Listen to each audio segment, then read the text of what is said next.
사람이라는 것은 사람이 혼자 살 수는 없죠. 사람이라는 건 누군가를 만나고 살고 어떤 사건을 누군가를 계속해서 접하면서 살아가는 것입니다. 그래서 사람은 만남의 연속이다라고 이렇게 볼 수밖에 없습니다. 근데 중요한 것은 사람이 누구를 만나느냐에 따라 그 환경이나 또 모든 분위기나 모든 상황이 달라진다라고 볼 수가 있습니다.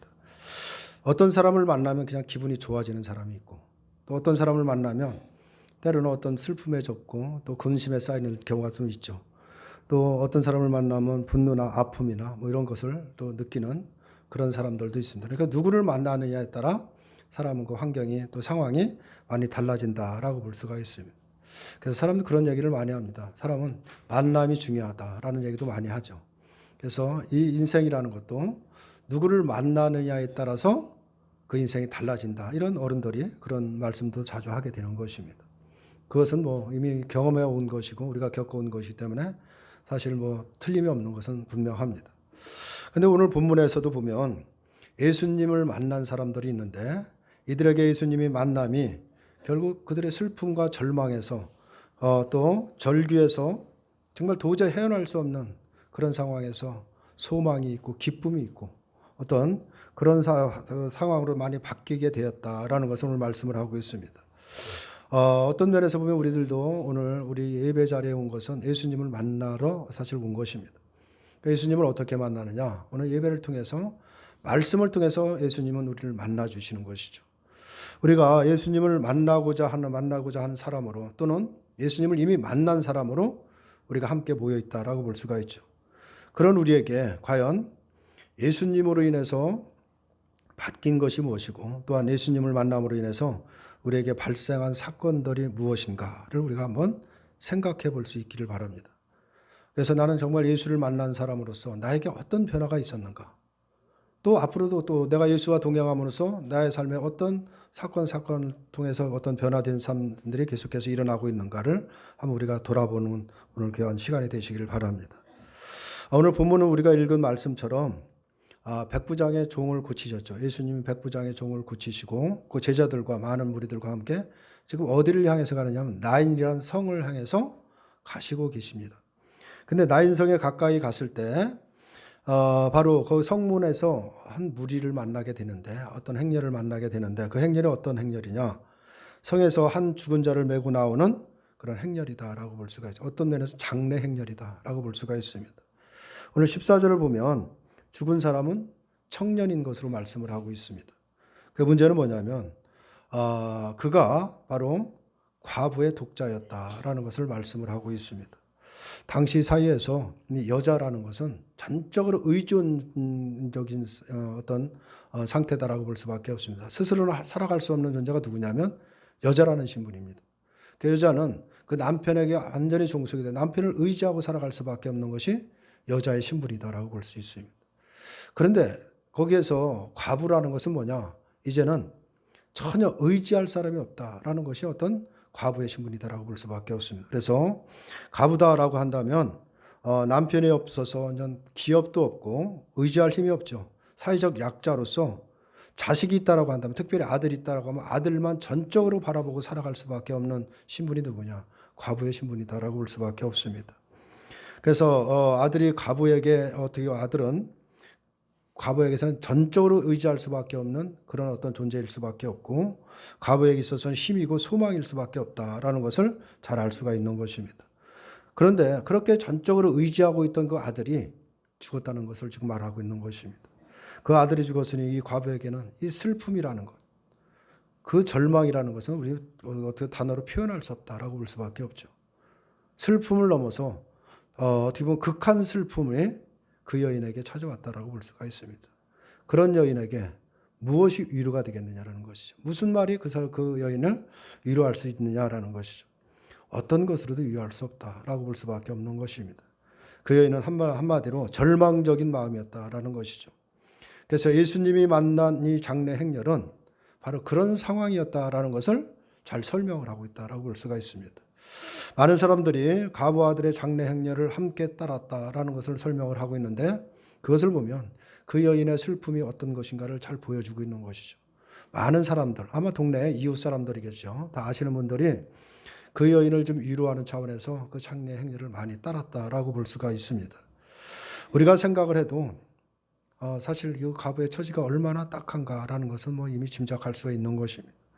믿고 의지할 사람이 전혀 없는 과부가 유일하게 의지했던 아들이 죽었으니 비록 나와는 상관이 없다라고 할지라도 그냥 그 내용만 들어도 그런 이야기만 들어도 안 됐다라고 는 생각이 드는 것은 당연한 것입니다. 이 같은 장례 행렬을 만나신 예수님이 그 과부를 불쌍히 여기시고 울지 말라라고 말씀을 하고 있습니다. 그리고 가까이 가서 간을 손에 대시고 청년아 내가 네게 말하노니 일어나라고 말씀하시자 죽었던 자가 일어나 앉고 말도 한다라고 이렇게 말씀을 하고 있습니다. 이 일로 인해서 모든 사람들이 두려워하며 큰 선지자가 우리 가운데 일어났다 하시고 또 하나님께서 자기 백성을 돌보셨다라는 말을 하면서 하나님께 영광을 돌리게 되고 예수님에 대한 이 일이 온 유대와 사방에 퍼졌다라고 누가는 지금 기록을 하고 있는 것입니다. 우리가 이 본문을 읽었고 함께 나눠봤지만 이 이야기를 우리가 들어보면 사실 어떤 표면적으로 나타나는 것은 다른 것이 아니죠. 아들을 죽어서 절망에 빠진 어떤 과부에 대한 예수님의 어떤 자비다라고 이렇게 우리가 생각할 수도 있고 죽은 자를 살리신 예수님의 능력의 내용으로 우리가 비칠 수가 있는 것이 그렇게 우리가 받아들일 수 있는 것입니다. 예수님이 능력이 있으신 분이니까 그 절망에 빠진 한 과부를 만나서 소망을 주셨다. 자비를 베푸셨다라고 이렇게 이해할 수가 있는 것입니다. 물론 그런 생각도 틀린 얘기는 아니지만은 오늘 본문에서 말씀하고자 하는 중심 내용에서는 좀 벗어났다라고 볼 수밖에 없습니다. 오늘 이 이야기를 통해서 분명히 누가는 오늘날 이 시대를 살아가는 우리들에게 하고 싶은 분명한 메시지가 있는 것입니다. 그 메시지가 무엇인가를 우리가 깨닫고 우리의 삶을 돌아보는 것, 이것이 가장 중요하다라고 볼 수가 있습니다. 그러면 이 본문의 이야기에서 우리가 과연 무엇을 생각할 수 있어야 되느냐라는 것이죠. 무엇을 우리가 깨닫고 우리의 삶에 적용할 수 있어야 되는가를 생각해 봐야 되는데 먼저 등장하는 오늘 본문에 등장하는 장례식과 같은 이 상황. 이 상황은 지금도 이 시대를 살아가는 우리들도 얼마든지 우리가 겪고 살아가는 것입니다. 우리도 살다 보면 수많은 우리 가까운 지인들로부터 이런 부구들을 받게 되고 장례식에 그런 행렬에 참여할 때가 사실 한두 번이 아니죠. 왜냐하면 선악과를 먹은 인간, 선악과를 먹은 후에 너는 흙이니 흙으로 돌아갈 것이리라 라고 이렇게 말씀한 이후에 모든 인간은 바로 이 죽음의 행렬에 동참할 수밖에 없는 것입니다. 그리고 이 죽음이라는 것은 누구에게 똑같은 상황으로 찾아오는 것이 아니라 다양한 상황으로 바로 우리에게 찾아온다라는 것을 알 수가 있습니다. 어떤 사람들은 흔히 말하기를 천수를 다 누리고 그렇게 죽기도 하고 어떤 사람은 이 본문의 과부처럼 정말 젊었을 때 뜻하지 않는 죽음을 맞이할 수도 있는 것입니다.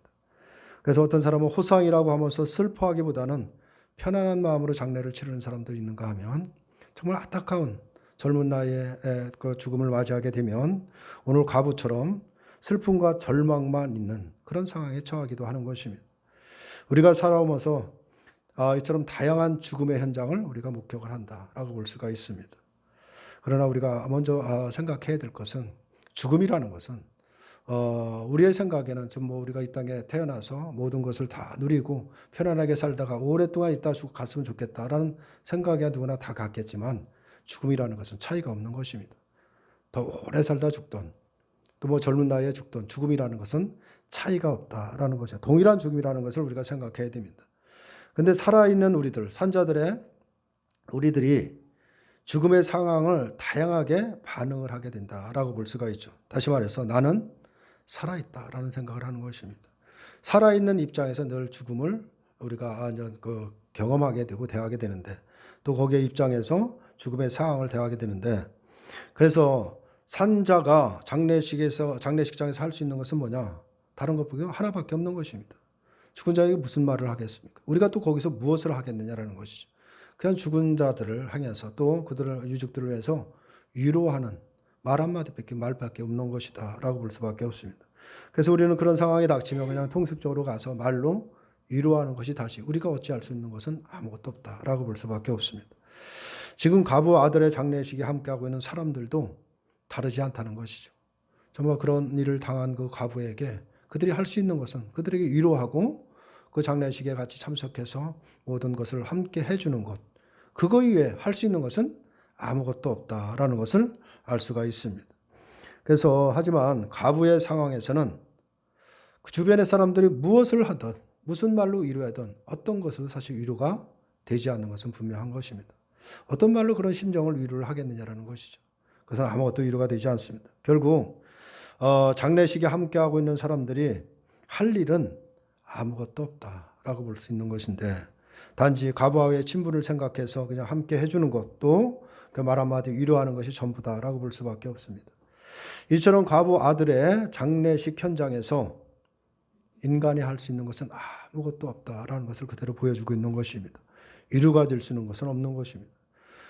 우리가 그 장례식 현장에 있다고 하더라도 우리가 할 수 있는 것도 사실 아무것도 없는 다르지 않습니다.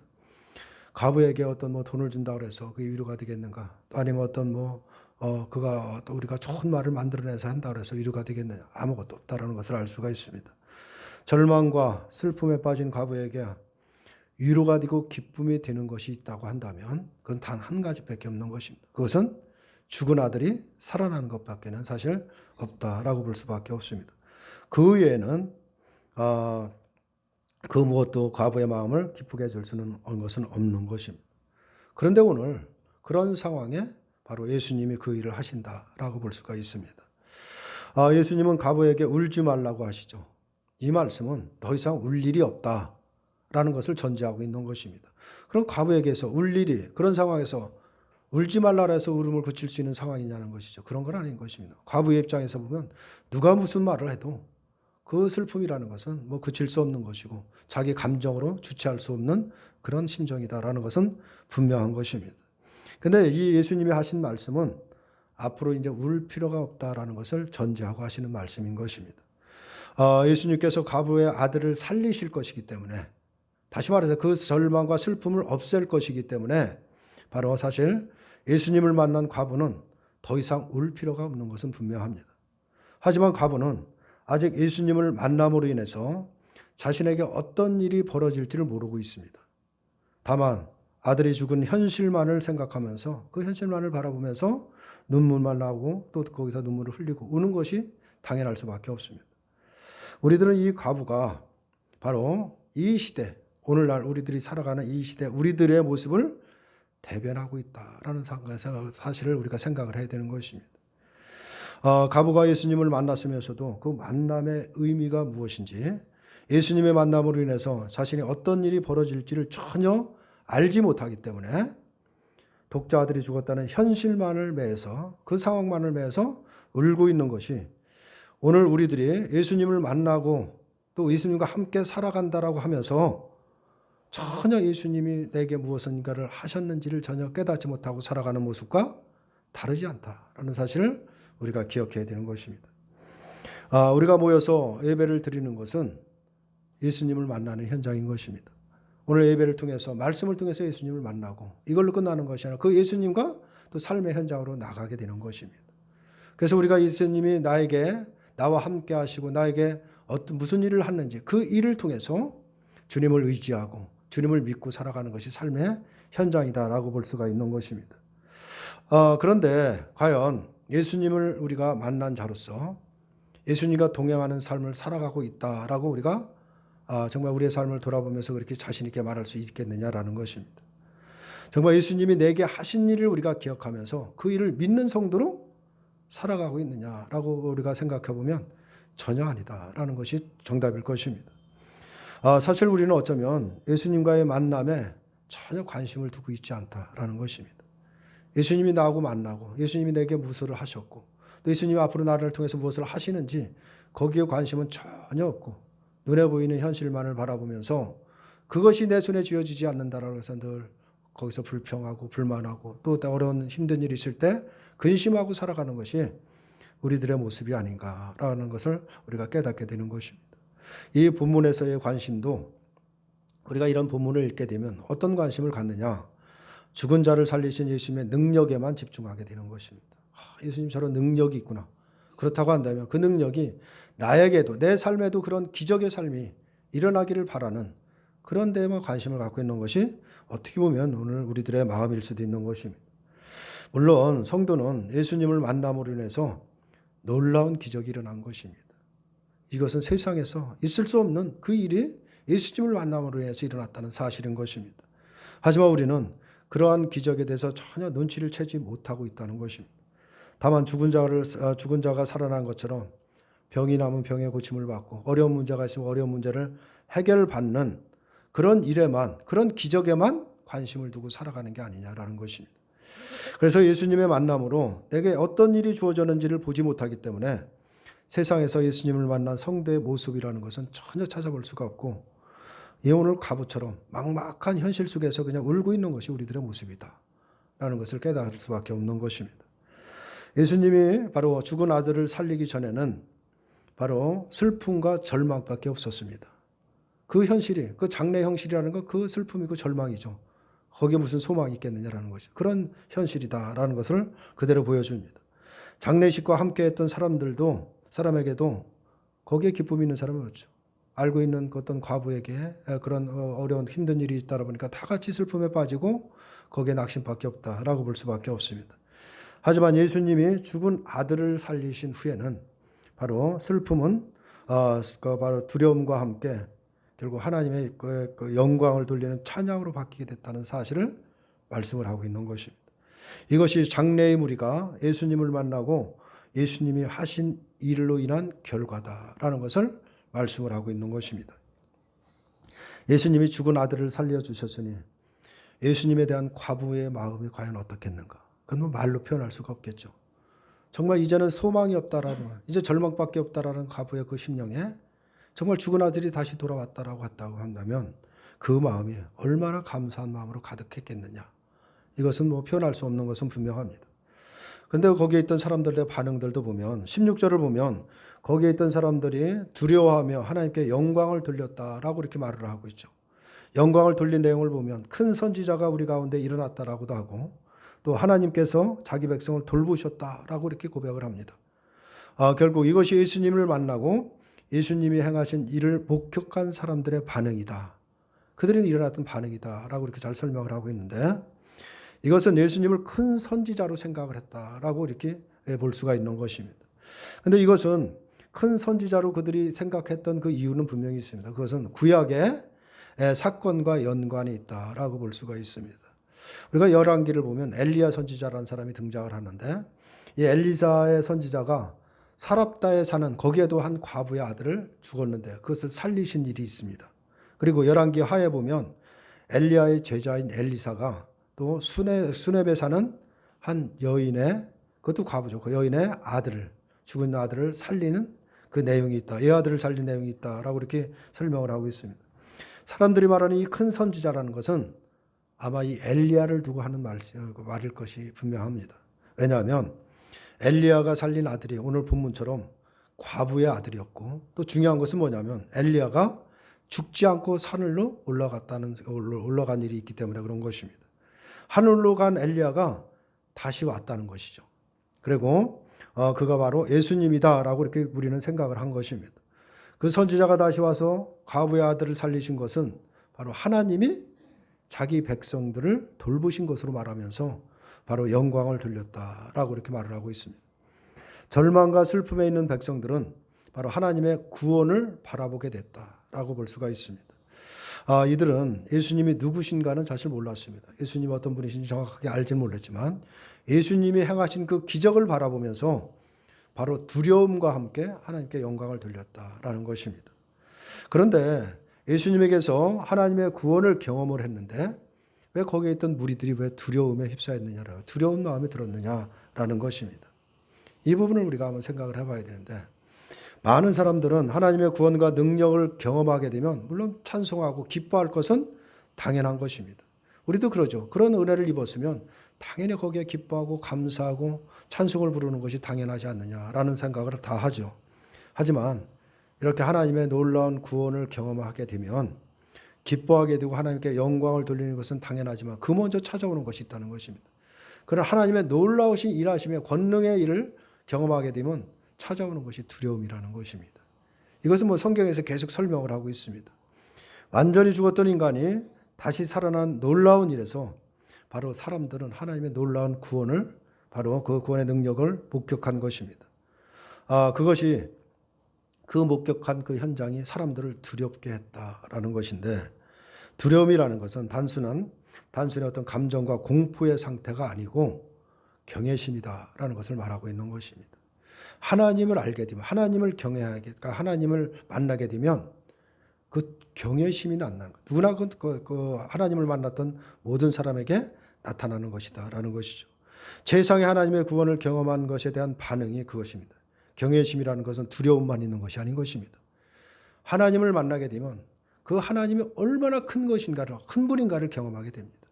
감히 나 같은 존재는 그 하나님 앞에 감히 함께할 수 없는 존재라는 것을 깨닫게 됩니다.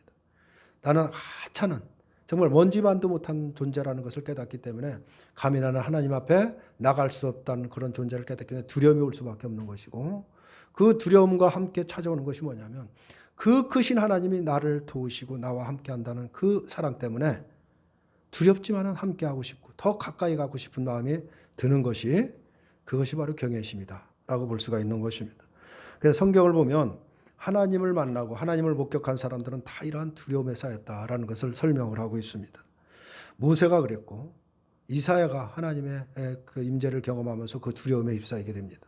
또 신약에 와서도 바로 예수님을 어떤 능력을 체험했던 그 베드로가 바로 이 두려움에 휩싸였다라는 것을 설명을 하고 있습니다. 그래서 하나님을 경험할 때 두려울 수밖에 없는 것은 하나님의 위대한 능력 앞에서 인간이라는 것은 아무런 가치가 없고 저 무능한 존재라는 걸 깨달을 수밖에 없고, 그 하나님의 그 크심 앞에서 자신은 한없이 작아지는 아주 먼지만도 못한 존재라는 것을 깨닫기 때문에 그런 경외심이 오게 되는 것이며 두려움과 함께 오는 것입니다. 이처럼 하나님의 위대하심과 크심을 깨달았을 때 두려움과 함께 하나님이 자신을 돌보신다는 그 사실에 기쁨과 함께 그분을 찬송하게 된다라는 것을 말하고 있는 것입니다. 이것이 바로 예수님을 만난 성도에게서 나타나는 반응이다라는 것을 말씀을 하고 있는 것입니다.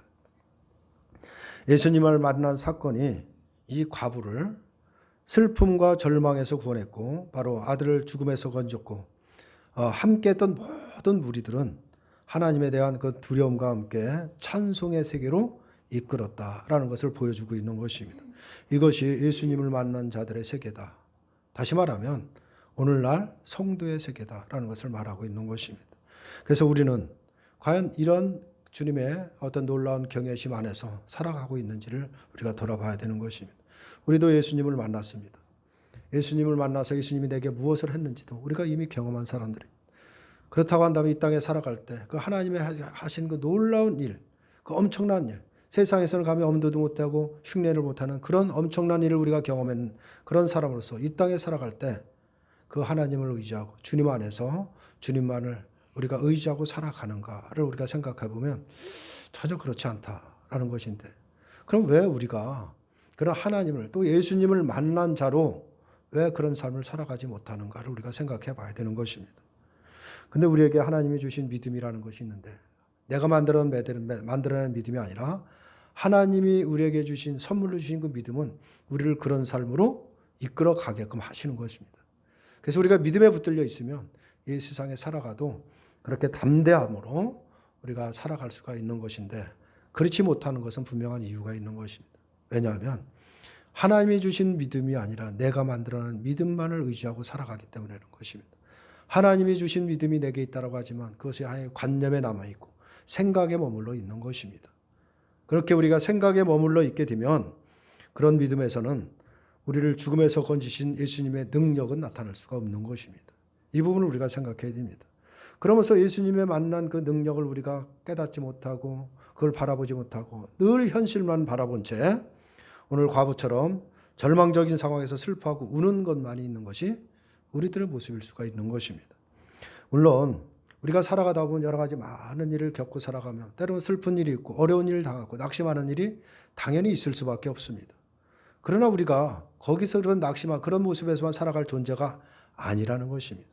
우리는 분명히 하나님이 우리와 예수님을 만난 자로서 하나님이 하신 그 권능의 손길이 무엇인가를 알기 때문에 우리는 금방 회복할 수 있는 존재라는 것을 우리가 깨달아야 되는 것입니다.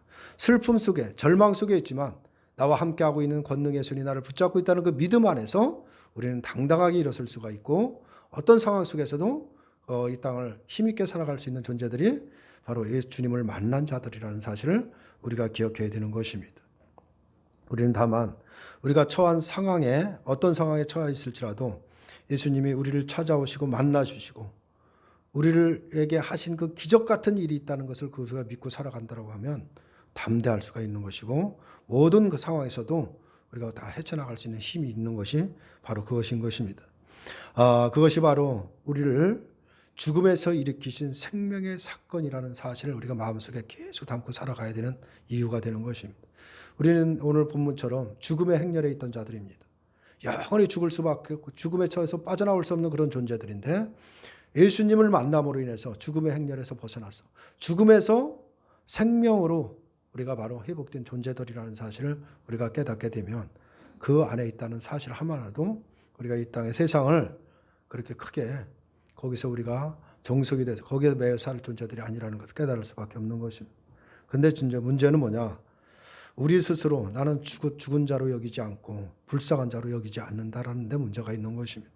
내 힘으로 모든 것을 다 할 수 있다라는 그런 가능성을 두고 우리가 늘 살아가기 때문에 세상에서 그렇게 경쟁하게 되고 세상에서 환경을 바라보고 좌절하고 낙심할 수밖에 없다라는 사실을 우리가 기억해야 됩니다.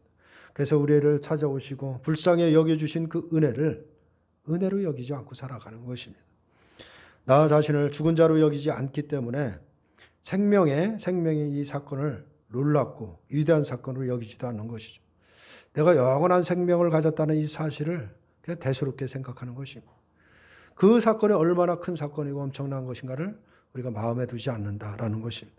그래서 예수님을 만나지 못한 사람처럼 세상 사람처럼 그대로 살아간다라고 볼 수밖에 없는 것입니다. 우리가 이 땅에 똑같이 살아가더라도 우리 안에는 생명이 있다는 이 사실 하나만으로도 모든 것을 의지하고 모든 상황에서 승리하는 자로 살아갈 수가 있는 것입니다. 인간은 누구나 다 불쌍한 자인 것입니다. 현실에 붙들려서 울고 웃고 짜증내고 분노하며 살아가다 결국은 죽음이라는 바로 그런 죽음의 그 터널에 갇힐 수밖에 없는 것이 그 인간인 것이죠. 그것이 인간의 불쌍함이다라고 볼 수밖에 없죠. 그런데도 세상은 불쌍한 자신의 현실을 보지 못하는 것입니다. 그래서 예수님이 찾아오시고 만나주시는 은혜도 나는 그거 뭐 필요하지 않다. 내 힘으로 얼마든지 살아갈 수 있다라고 고집을 피우고 있는 것입니다. 우리가 세상을 어떻게 살아가는지 우리가 돌아봐야 되는데 어떤 면에서 보면 나인성에서 나오는 장래 행렬이 바로 우리의 인생과 다를 바가 없다라는 사실을 우리가 기억해야 되는 것. 다시 말하면 우리의 인생은 죽음의 행렬이었다라는 것을 우리가 생각을 해야 되는 것입니다.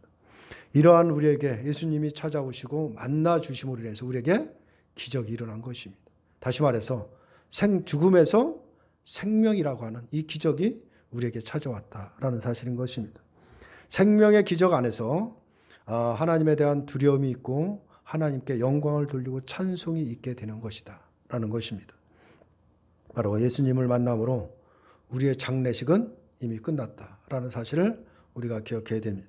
죽음이 사라지고 바로 생명의 현장이 되었고 절망과 울음이 사라지고 소망과 기쁨이 되었다는 사실을 우리가 믿음으로 받아들여야 되는 것입니다. 다시 말해서 죽음이라는 것은 나에게 없다라는 사실을 우리가 그 믿음으로 받아들이고 살아가야 되는 것입니다. 물론 우리들은 또 그렇게 생각하고 왜 인간이 살다가 죽어야 되는 것은 당연한데 어떻게 죽음이 없느냐라고 반문할지 모르지만 우리의 육신은 당연히 이 땅에 살아가다가 우리가 생명이 다하는 날 그 육신은 이미 벗어버려야 되는 육신에 불과한 것입니다. 그러나 우리의 영원한 생명이라는 것은 영원히 죽지 않고 우리가 살아간다라는 이 사실을 우리가 생각해야 되는 것입니다. 그렇기 때문에 우리에게 기쁨이 있을 수밖에 없는 것입니다. 이것이 바로 예수님을 만났을 때 주어지는 사건들이라는 것. 그리고 우리들은 이미 그것을 경험한 사람이라는 사실을 우리가 기억해야 됩니다. 이것이 우리들 인생에서 일어난 사건들이고 오늘 죽은 청년을 향해 청년아 일어나라고 하면서 그 청년이 바로 일어났다는 사건인 것입니다. 죽은 청년이 일어난 것은 그 청년이 스스로 일어난 것이 아닌 것입니다. 말씀의 능력이 그 청년을 일으켰다라는 사실인 것입니다. 그리고 그 능력의 말씀은 오늘 우리에게도 말씀하신 것입니다. 그 말씀을 바로 일으킴을 받은 자가 예수 안에 산 자가 되는 것이고 육신을 벗어야 할 몸이지만 우리의 영혼은 주와 함께 영원히 산다는 것이 주 안에 있는 우리에게 주어진 약속이라는 사실을 우리가 믿음으로 받고 살아가야 되는 것입니다. 그것이 바로 우리의 기쁨이고 소망인 것입니다. 내가 주 안에 있다는 것 자체가 이미 나에게는 장례식은 이미 끝났다라는 의미인 것입니다. 이런 기쁨과 소망에 비하면 세상의 일이야. 무슨 일을 부딪힐지라도 그것은 대수로운 것입니다. 특별한 일이 아닌 것입니다. 잠깐 나에게 지나가는 일이다라는 사실을 우리가 믿음으로 갖고 살아가면 이 땅에 어떤 문제가 온들라도 문제가 되지 않는다라는 사실을 기억해야 되는 것입니다. 다만 우리가 그 기쁨과 소망에 머물지 못하기 때문에 늘 이 땅의 문제가 큰 문제로 다가올 수밖에 없다는 사실을 우리가 생각해야 됩니다. 우리는 다 죽음 안에 있었습니다. 그런 우리에게 예수님이 오신 것이고 그리고 우리를 죽음에서 생명으로 바로 살리셨습니다. 하나님의 구원을 믿으면서 하나님 하신 일에 대해서 우리는 늘 감사할 수밖에 없는 존재인 것입니다. 무엇을 해도 우리가 이 땅에 살아가서 때로는 남보다 많은 것을 누리지 못한다 해도 감사할 수밖에 없고 이 땅에서 어떤 것을 권력을 우리가 잡지 못했다 해도 우리가 감사할 수밖에 없고 우리는 늘 감사할 수밖에 없는 존재라는 사실을 기억해야 되는 것입니다. 모든 것이 하나님의 은혜라는 것을 우리가 고백하면서 날마다 하나님을 찬송하고 하나님께만 영광을 돌리시기를 바랍니다. 우리의 인생의 줌이라는 문제에서 예수님이 우리에게 오셔서 무엇을 하셨는지만 생각하시면 됩니다. 그러면 어떤 것도 넉넉하게 감당할 수 있다는 사실을 기억하시고 오늘 말씀을 깊이 새기시고 나에게 생명이 있다는 이 사실 하나만으로도 기뻐하고 감사하시는 저와 여러분들이 되시기를 주님의 이름으로 축원합니다.